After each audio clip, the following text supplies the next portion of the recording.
Hi everyone, Toni Saunders here, and welcome back to My Passion. Today we're going to talk about federally recognized disability. Now, the reason why they have their own list is because somewhere in that list lies the other disabilities. At least I hope that's why they do it. One of the things that you need to know is that if a team determines what the disability is, then it's not valid. It has to be by a doctor and not by the team. Oh, I think he has ADHD and he needs some medication. That's why they actually had to take medication out of the equation completely, because schools were telling the parents, I can't educate your son if he's not on medication. No, they can't do that anymore. But I digressed. Today we're going to talk about autism, because that's the first thing that is in the books. Now, I have some issues with autism because I believe I know why so many kids are getting them.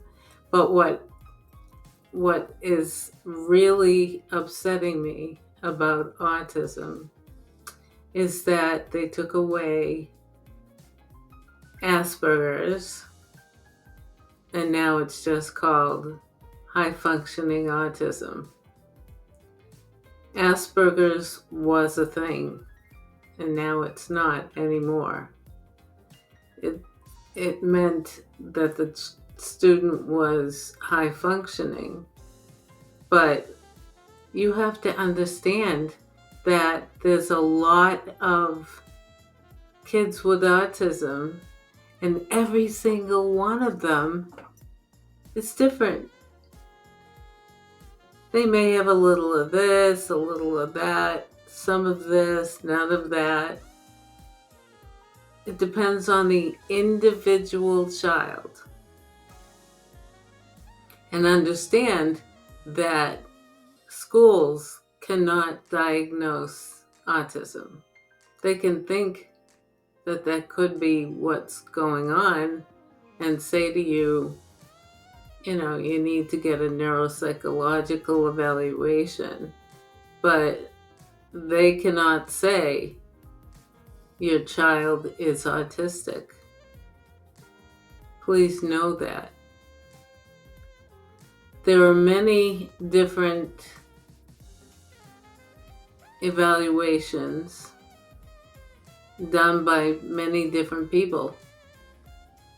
For example, if a child has autism, then they probably have what's called a pragmatic language disorder.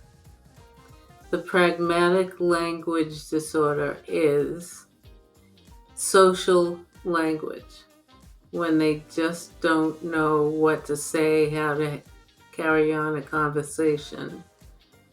They may not take the other person's belief, and they may try to argue, but they don't understand what they're arguing about. Pragmatic language is definitely something that most, if not all, students with autism have,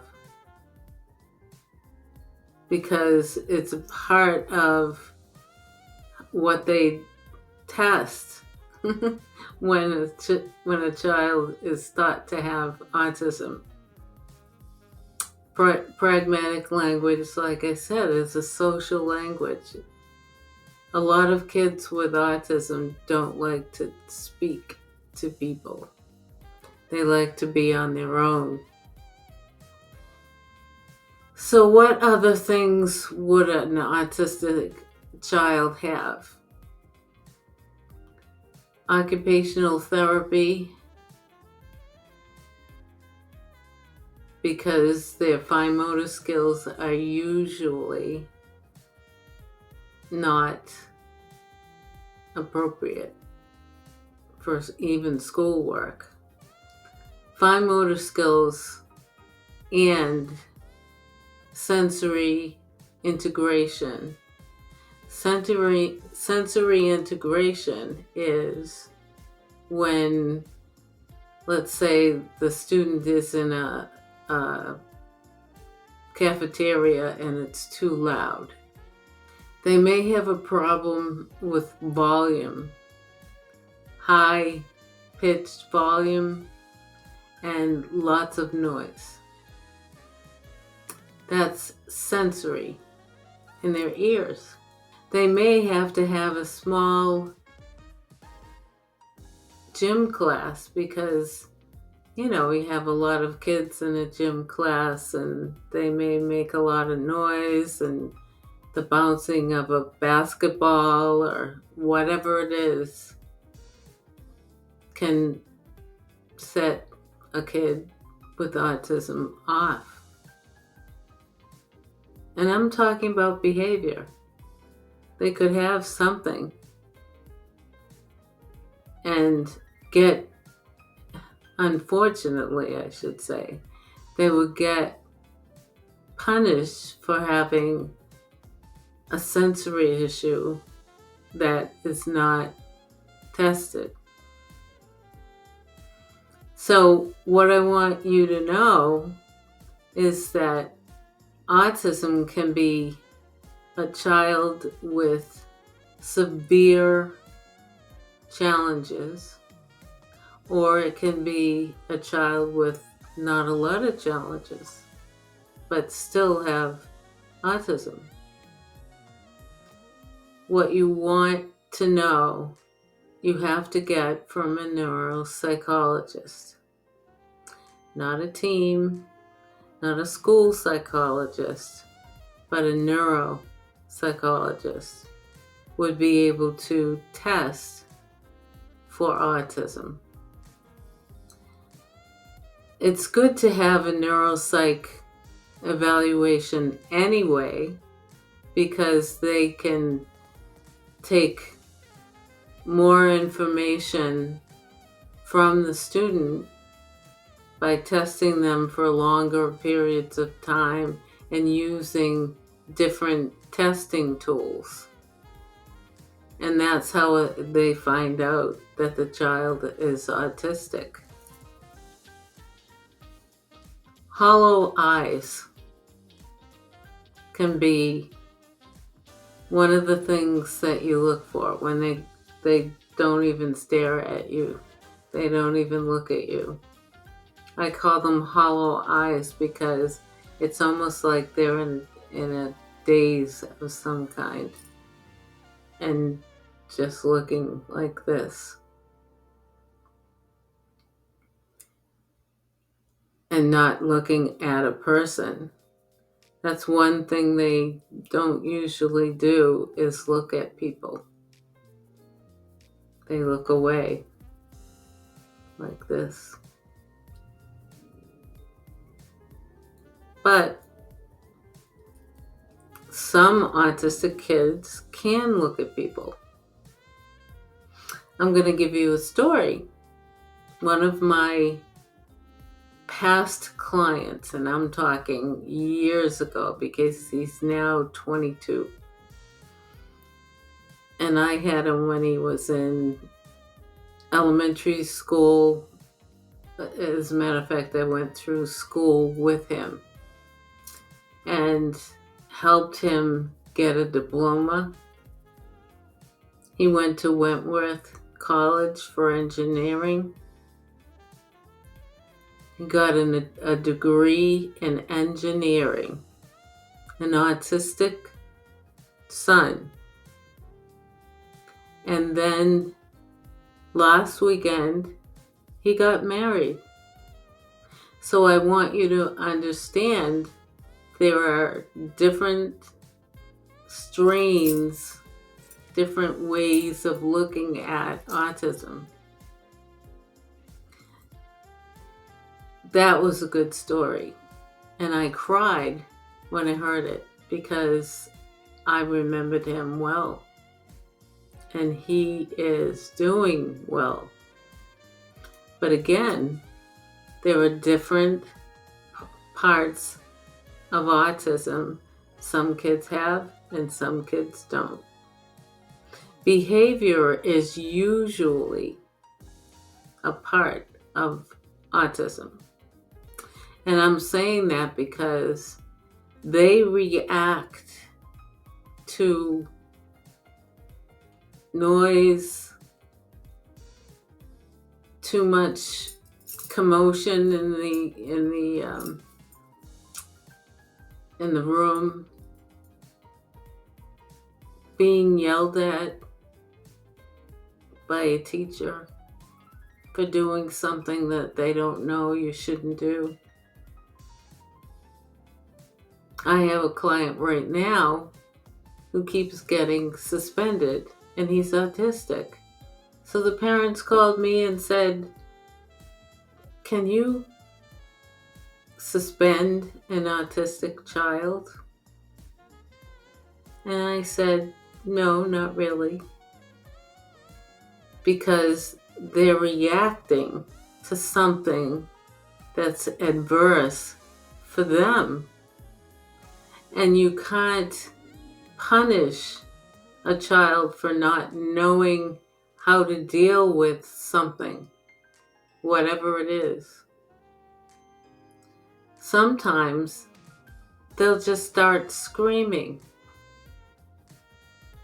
and they have to remove them from the class, obviously, but the question is, why are they screaming? Something must have happened inside of their brain that they couldn't take, so they screamed. Sometimes they hide underneath tables and chairs in school, and sometimes at home, but they're hiding from something. They're just escaping from what's going on in the room.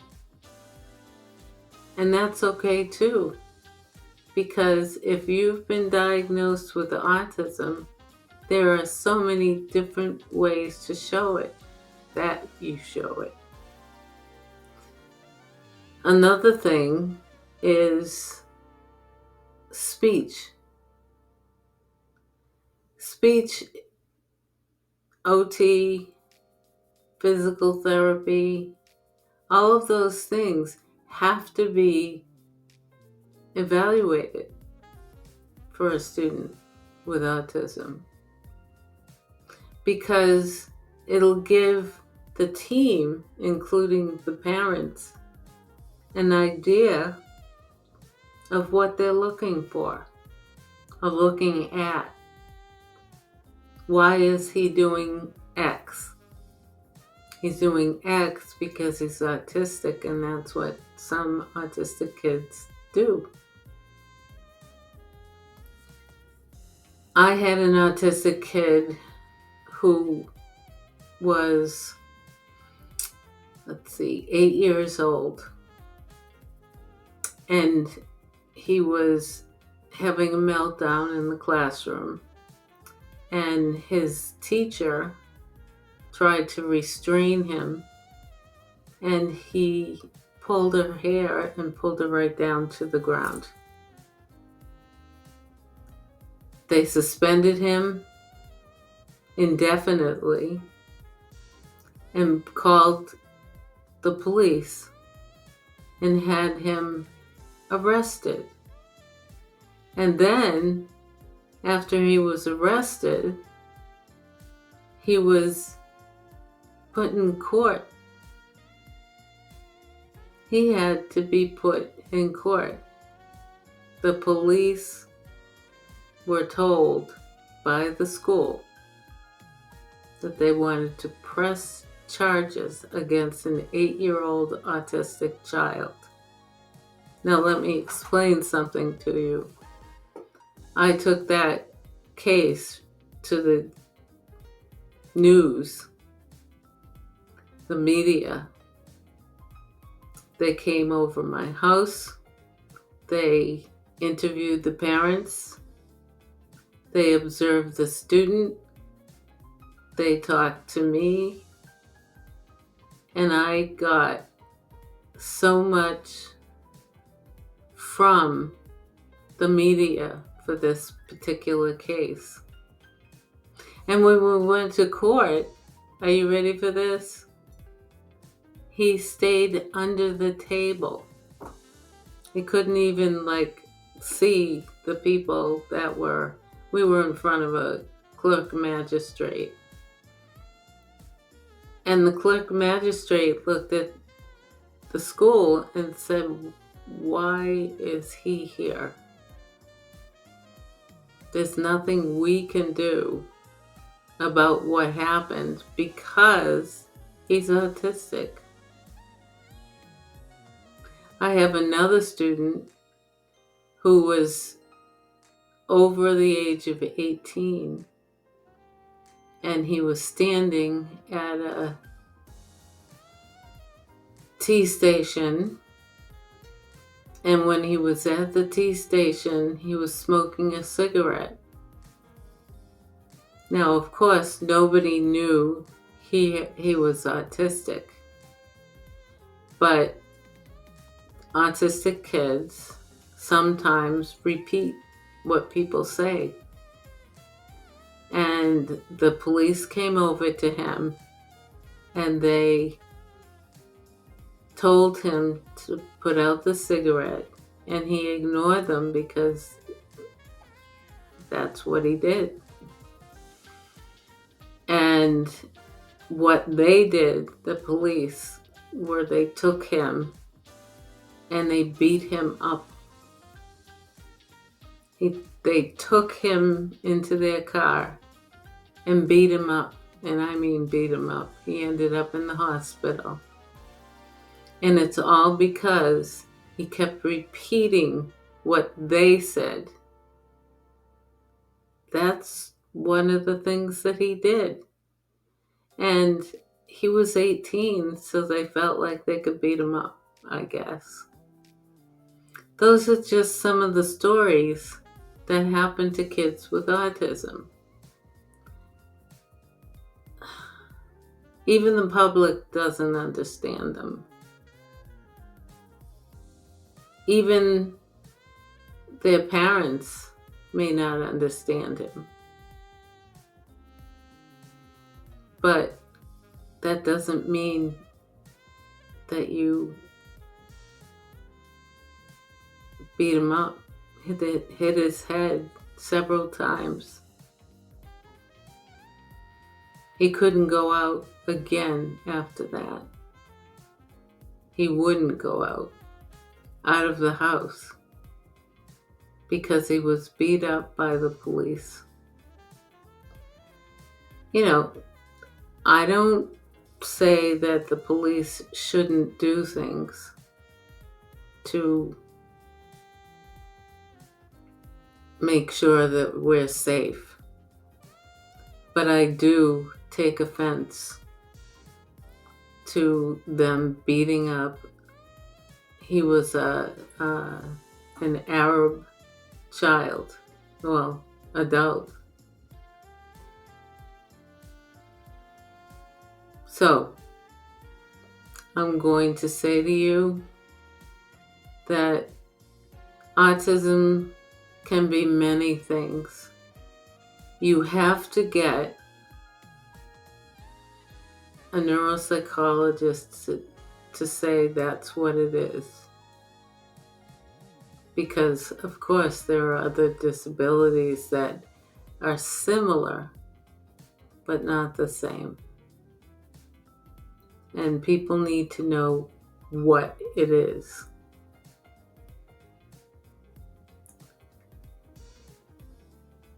You cannot suspend a child for their disability.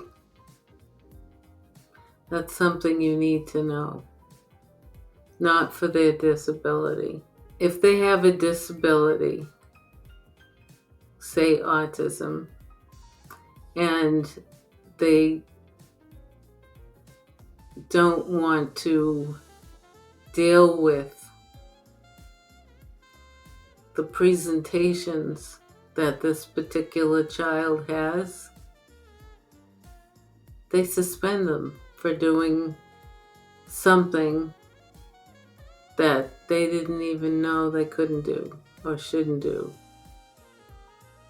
Autism is living in their own world.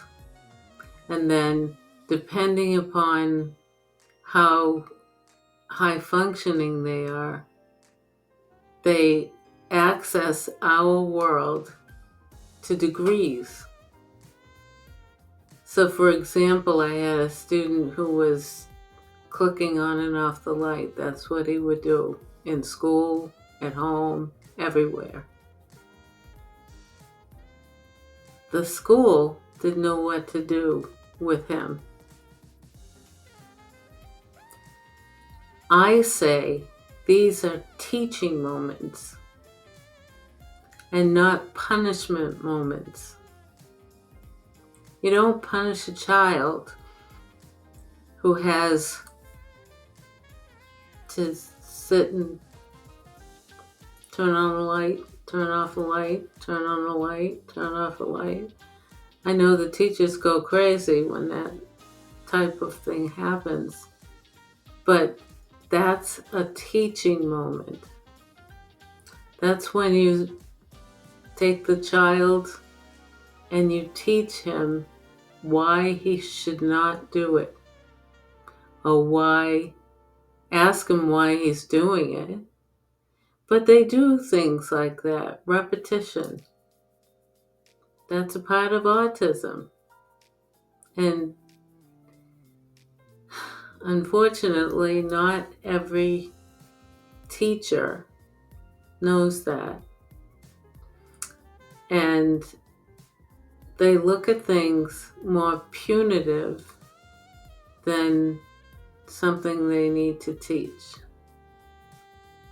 And children with autism need teaching about the world. Like I said, they access our world because they live in theirs. And that's okay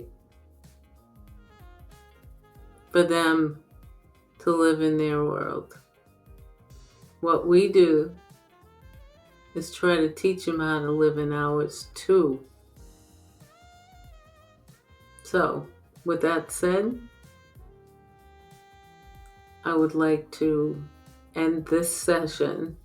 The next one is going to be developmental delay, which is very similar to the presentations of autism, but it's not autism, and that's why you have to get tested.